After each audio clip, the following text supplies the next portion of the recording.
solo travel. It's one of those really powerful adventures you can have, Yeah, right? it's More than just a holiday. It's like this conscious decision to rely just on yourself. Real self-discovery territory. hmm That freedom is amazing. Totally. But finding the right place, Yeah. one that gives you that freedom but also feels genuinely accessible and, importantly, safe. That's always the first big question mark. Exactly. And while, the big European capitals always pull people in, our sources today really pointed us towards a Mediterranean spot. A gem, really. Yeah, one that seems exceptionally well set up for independent explorers looking for that sweet spot between security and, well, a bit of adventure. Okay, I'm intrigued. So that's our focus today. That's it. We're doing a deep dive into Mallorca, looking at why this Balearic island, Spain's biggest, is being flagged as maybe the place for solo adventurers right now. But there's a twist. Always is. We're also looking at a specific company, Luxure. They promise to kind of elevate that solo trip with what they call effortless elegance. Effortless elegance. Okay, sounds nice.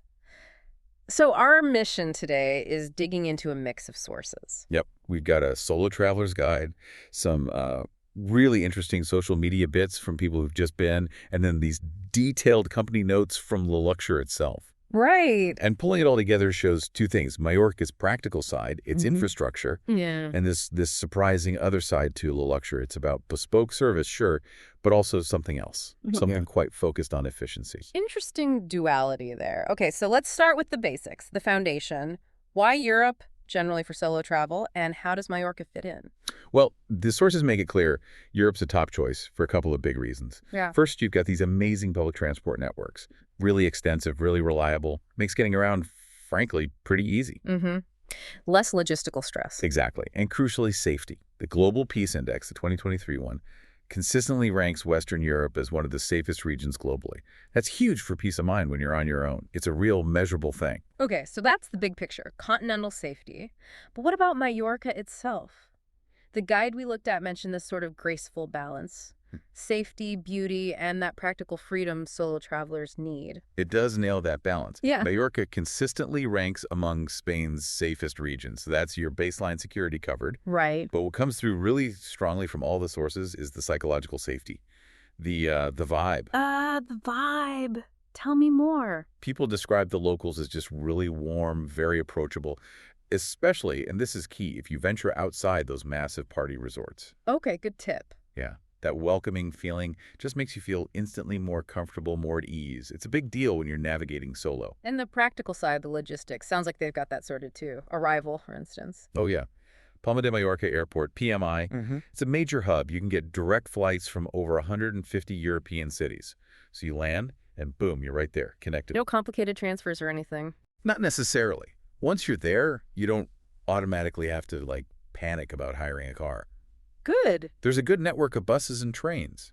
Even that famous old wooden train to Solar through the mountains. Ah, yes. Heard of that one. Plus, and this is important, English proficiency is generally high in the tourist areas across the Balearics.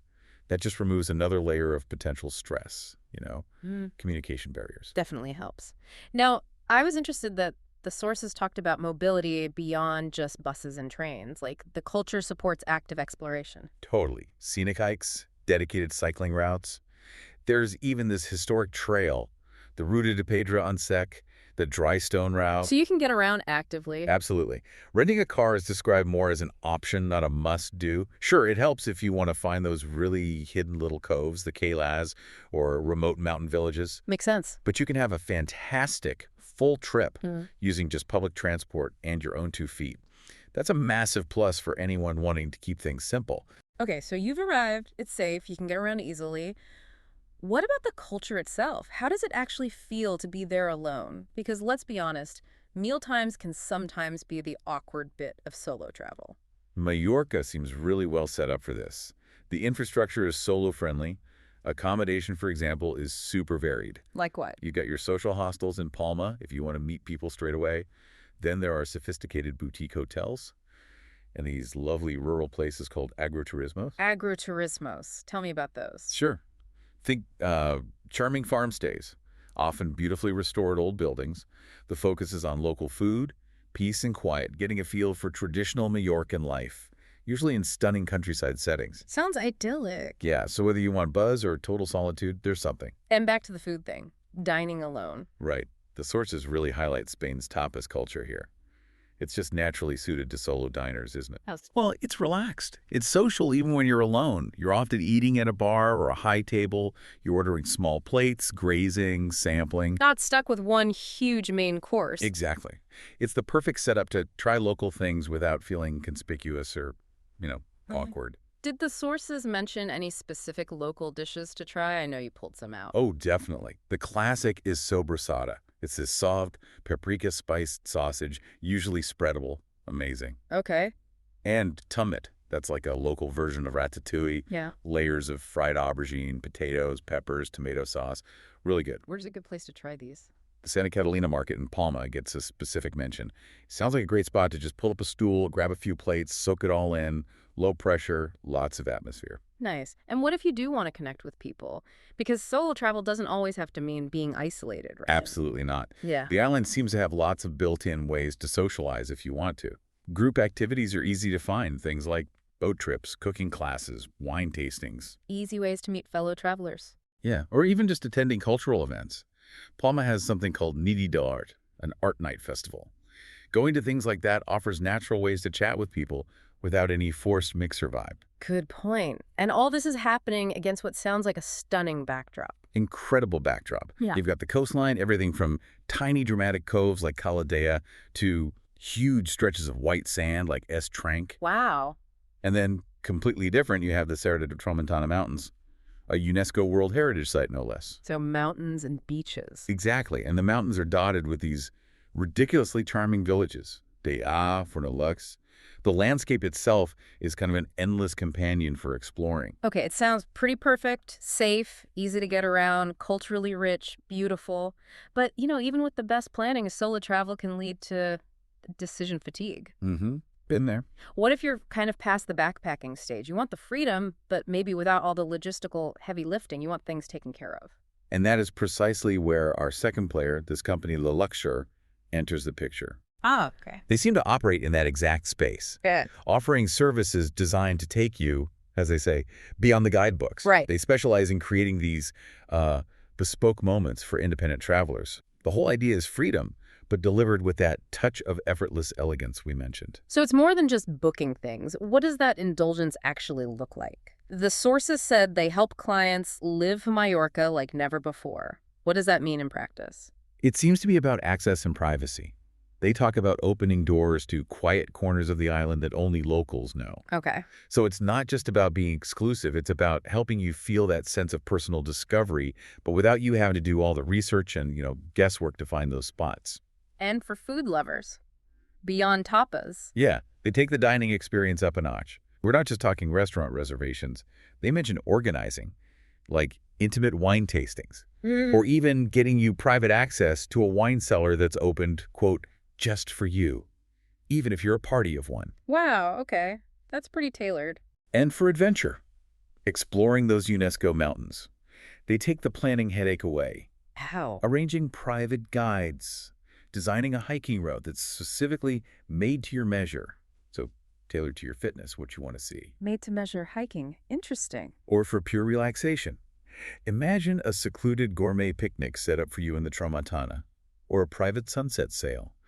It feels like they're selling the removal of friction, the removal of anxiety, maximizing your time to just enjoy. And it seems they're quite deliberate about who they cater to as well. The sources mention specific divisions within their service. Yes, they are. They have, for example, LGBT plus by Luxure.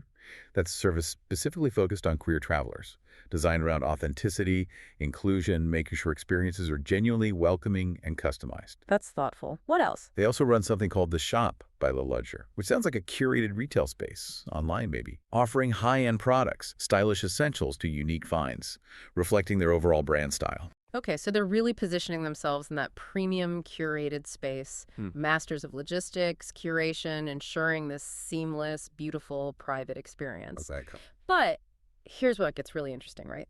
That pivot you hinted at earlier. The connection between arranging a perfect private holiday Yeah. and something else entirely. This is the duality, yeah. It turns out Luxure isn't just a high-end travel curator. Yeah. They also operate quite significantly in the professional business world. Okay, wait. How does that work? How does arranging a secluded picnic connect to, I don't know, corporate strategy? It seems the link is efficiency and strategy, and managing complex logistics. They have two main offerings for businesses. Which are? First, analyzing a business, proper expert consulting, aimed at growth. They offer tailored insights, strategies, involves analyzing a business, figuring out solutions, implementing them, things like streamlining operations or planning how to scale up. Huh. So the same skills needed to plan a flawless, bespoke trip, attention to detail, logistics strategy, they apply that to businesses. It seems like it. It's about optimization. And their second business offering really underlines this. Specialized training for teams. Training. Yeah, tailored programs to boost team performance, giving them specific skills, tools, maybe focusing on better collaboration or mastering new tech or improving processes. The goal, they say, is helping teams achieve exceptional results. Wow. It's all about removing friction, making things run smoothly.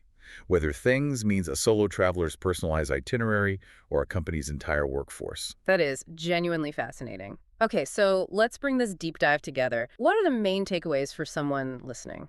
I think there are two big ones. First, Mallorca really does seem to offer this fantastic foundation for solo travel. It's safe, it's super accessible, it's got this rich culture, easy to navigate. Right, thanks to the infrastructure, the English proficiency, Yeah, it handles the basics so you can actually focus on the solo part, the self-discovery. exactly. It ticks those essential boxes. And the second takeaway? Is that if you want to elevate that experience, if you want pure indulgence and zero stress, services like Luxure exist. They step in to transform a good trip into something potentially unforgettable, completely effortless. They handle the planning so you can just soak up the freedom. It comes back to that idea of solo travel being about quiet confidence, relying on yourself. But maybe sometimes luxury means having someone else handle the relying part for logistics. Yeah. And connecting it all back, that duality of Luxure is really thought-provoking. Here's a company that's equally expert at ensuring total privacy on a sunset cruise and devising strategies to streamline complex business operations. So what does that tell us? Well, that's the final question, isn't it? What does this duality suggest about how we define luxury today? Is true luxury maybe simply the freedom from logistical hassle, freedom from worry? Whether you're trying to find a hidden beach or trying to hit your quarterly targets. Exactly. Perhaps that freedom from the friction of planning and execution is the ultimate luxury commodity now. Something to think about.